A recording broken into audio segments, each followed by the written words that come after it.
This is Jessica Lauren Kelly, Voice of Reason podcast. That's it. That's the intro. Kidding.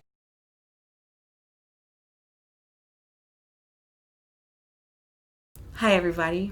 My name is Jessica Lauren Kelly, as you heard, and this is my podcast.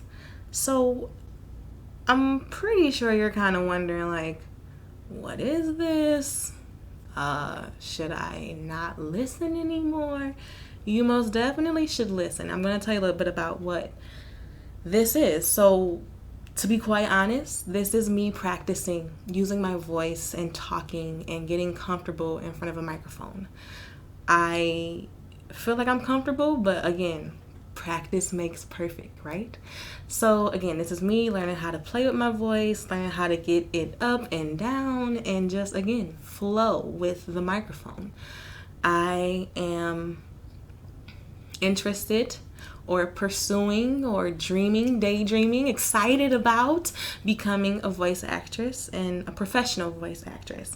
And what I mean by that is I want to land on Cartoon Network or Nickelodeon or Hulu or Netflix or Roku streaming channel. It doesn't matter. I want to be heard. Okay? Okay. So that's what this is. So I have to talk about this. I'm black. Like, black, bro. Like, I mean, like, I'm from the east side of Detroit. My mama name was Shanetta. You feel me? Like, I'm black, okay? And I grew up in the hood, all right? Now, it's my home. It's my home. But again, I grew up in the hood, yo. And what I mean by that is that uh it's it is what it is. And you have to be very diligent and you have to be very focused. I was awarded a mother who was very ahead of the game when it came to getting through life, on your own, learning how to be self-sufficient and how to read for yourself and to know information and to never sit around and wait. Okay, so backstory, my mom was a single mom and she raised two girls on her own, and both girls have gone on to college, graduated, and have successful careers. One of those girls is me. Hi, I'm Jess. And coming from the background where, you gotta survive. Survival is key. That is it. So having a mom who was not affectionate in any way and not touchy-feely, not talkative, none of that. Like, okay? It was a very interesting child rearing, but I'm saying this to say that my mom had her ways. I may not agree with all of them, but I am thankful for her thinking. She would say, I want you to be better than me. And she was very militant about that. Like, we did not have a choice, bro. Like, not a choice. And for that mindset, I've been able to navigate a very interesting life, navigate it very well, and all things considering, like, I had a very traumatic childhood. I lost my mom at the age of 20, and that threw me for a loop. She was already like the single parent that I had, and she left me at a very critical time in my life. Being able to still lose my mom at 20, go back to school a week later, finish the semester, and finish college a year and a half later with a degree. I don't know how I did it. Well, I do know how I did it, but to look back at it literally makes my stomach hurt because it was a lot to go on, but it was my mom's thinking, and maybe it was healthy, maybe it wasn't. That's what got me through it. And her mindset of being educated, and just not educated, just knowing shit for yourself. Like, my mom did not play that, ask around. You go look it up and for yourself. So I remember being young, coming to my mom like, Mom, can you help me with my homework? And she'd be like, no, I'm going to give you a dictionary and a thesaurus, and you need to go figure it out. Come back to me when you got the answer. And I remember being frustrated, like, yo, you can just tell me or help me. What? And she wasn't that way. We had to come back. And if we didn't come back, she would come to us. So I'm waiting to hear back. So having this mindset of just, I'm going to look for myself, I have been very grateful, very proud of. But again, that's a privilege. That's a privilege. And where I'm from, I recognize that that's a privilege. So being in this place now where I did the career thing, and it was amazing. I served a lot of families, and I got to work with my favorite group in the whole wide world, which is early age kids, preschool specifically, but kindergarten, first grade. It has been a ride. It has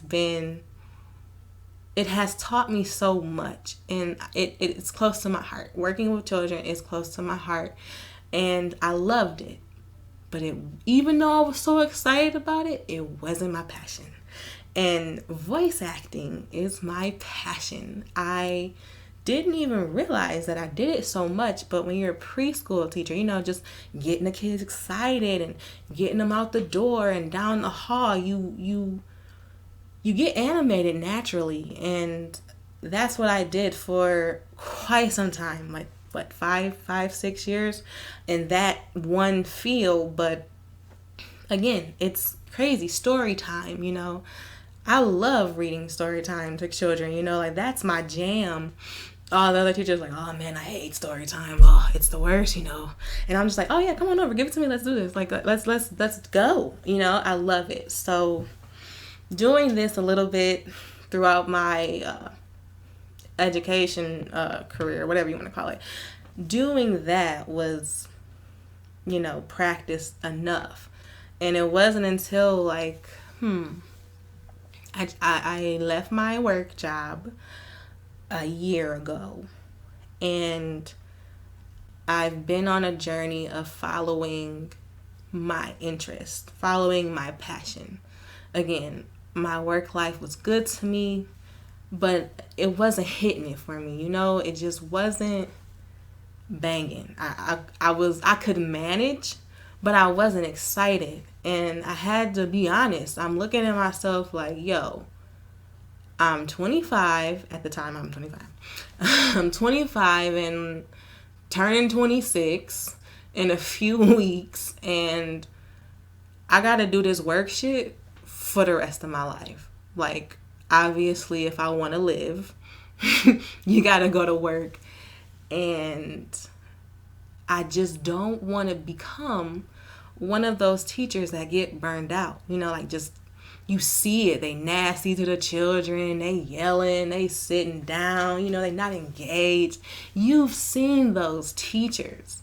And I'm looking around and I'm thinking to myself, I cannot do this every day for the next 20 or 30 years. I cannot. And it was a hard realization because child development and working in the schools was important to me. It was my passion, or so I thought. And I realized that, yeah, I did that job pretty well, but it was really more so, it was me getting, through life, the mundane, the day-to-day, the 9 to 5. And that environment just was not comfortable for me anymore. I I hated it. I hated everything about it. And I love working with my kiddos, and I love working with the families. That part was great, but the day-to-day, the paperwork, I just couldn't take it. And then the corporate America, and I felt tight. I can't explain it any other way. I just felt tight. Like I couldn't breathe. I'm not happy, but on the outside, I'm happy, and I'm using air quotes, right? On the outside, I'm happy. But on the inside, I cannot think. I'm just not uncomfortable. I can't breathe. It's just tight. So I made the decision to leave my job, which for me, that was a big deal. I grew up in survival mode. So having a job that actually met my needs, and I was able to live a comfortable life, and that's a big deal, to just jump off into literally the unknown. I may hate my 9 to 5, but I know I get a check every 2 weeks, and I know that sounds trash. You should lean more into the unknown, but I grew up in a struggle. I had cured my struggle. I don't want to go back. This could be bad.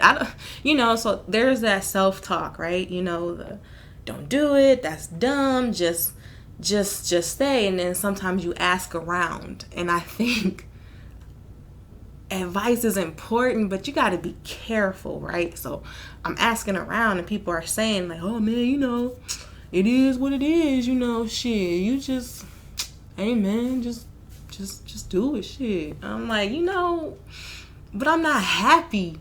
I'm not happy doing this. Well, you got a decent little check or whatever, so, and I get it, I absolutely get it, but I'm thinking to myself, I think I'm supposed to be enjoying this more, or I want to be. I really want to be. So I jumped off the deep end. I left my job, and I started working as a nanny, making something that I wasn't making at my other job, a lot less, and just having my mind, but also leaning into the fact like, hey, I have all day now. I don't have to go to work. I have this time of day where this is my time. What am I going to do with it? So the first couple months, I'm excited to be off work. I'm sleeping in and, just sleeping in late and having a good time just because I know I don't got to go to work the next day. But I got bored after about 2 weeks. I was like, okay, yeah, so what's next? And I really just decided, like, what do you like to do? I had a lot of time with myself, and I said, what do you really like to do? What have you always done? What have you always done?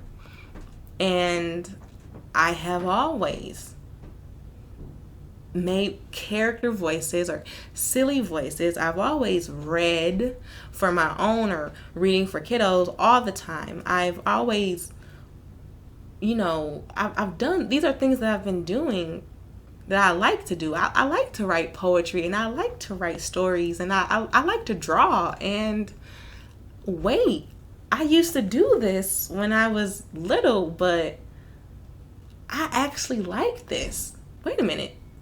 I can do this every day. Yeah, I can see myself doing this. Yeah, I'm doing this. This is it. This is it.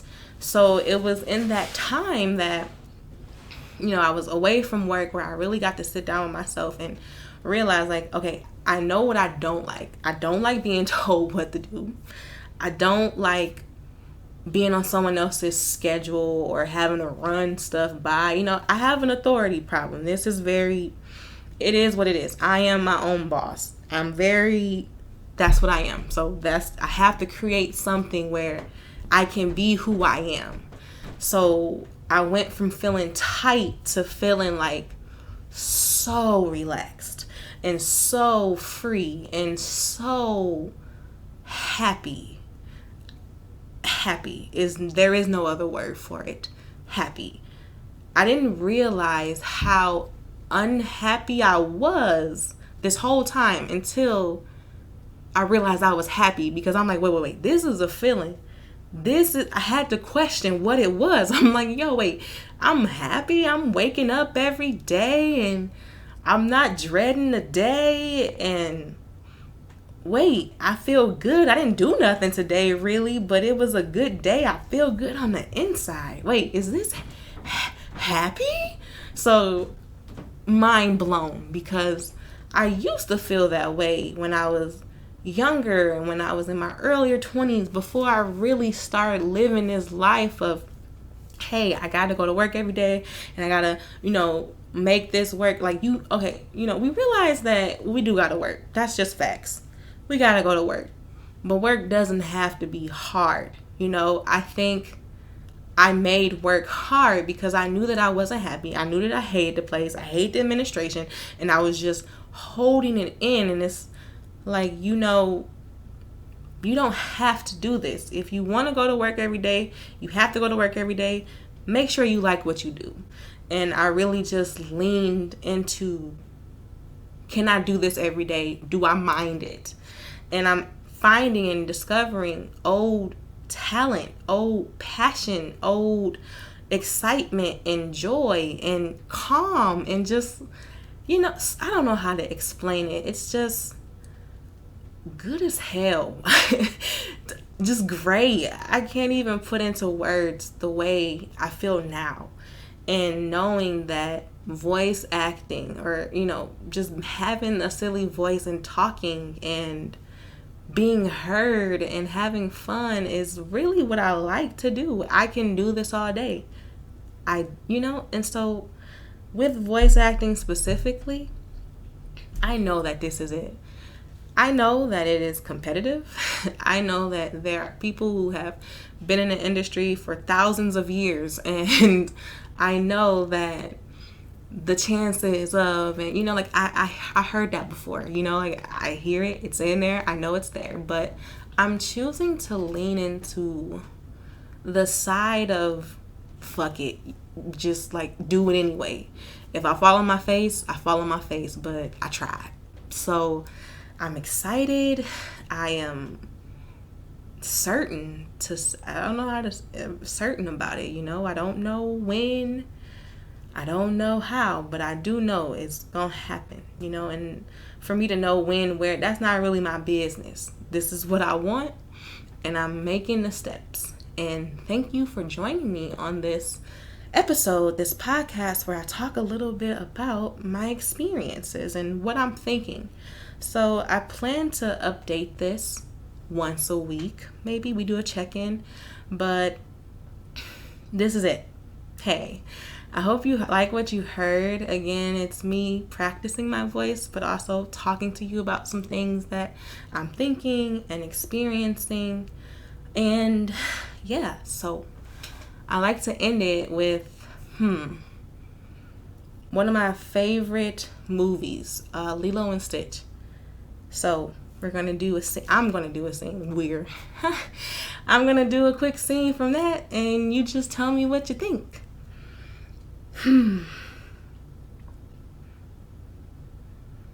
Lilo, why is this day so important to you? It's sandwich day. Every Tuesday I take Pudge the fish a peanut butter sandwich. And today we were out of peanut butter. So I asked my sister what to give him, and she said tuna. Do you know what tuna is? Fish? It's fish. If I gave Pudge tuna, I'll be an abomination. Okay, and so that's my take of Lilo and Stitch, one of my favorite scenes in that movie. But yeah, I hope you enjoyed that. All right. Keep listening out if you want. Leave some comments, some suggestions. I'm here to talk and vibe with you guys. Thanks for listening. And remember This is Jessica Lauren Kelly, voice of reason.